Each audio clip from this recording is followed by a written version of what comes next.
চলুন শিখে নিই একটা ঘরোয়া স্টাইল সিম্পল ভাবে বানানো ভেজ রাইসের রেসিপি।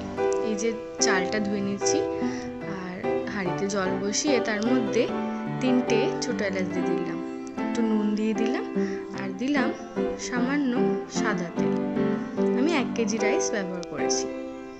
রাইসের চালটা ধুয়ে ভিজিয়ে রেখেছিলাম, সেই চালটা দিয়ে দিলাম।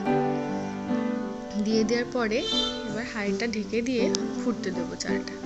এখানে নিয়ে নিয়েছি কড়াইতে তেল আর তার সাথে দিয়ে দিয়েছি গরম মশলা ফোড়নে। এবার সবজিগুলো ভেজে নেব।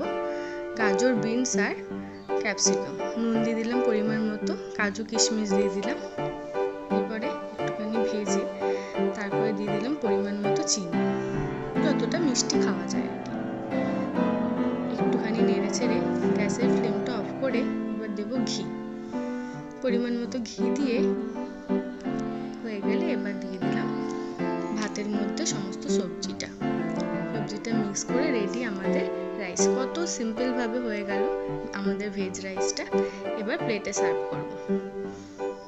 রবিবারের দুপুরে এরকম ভেজ রাইস আর এরকম আলু দিয়ে মটনের ঝোল জাস্ট জমে যায়। দারুণ একটা কম্বিনেশন। আর এই মটনের রেসিপি পেতে ফলো করুন।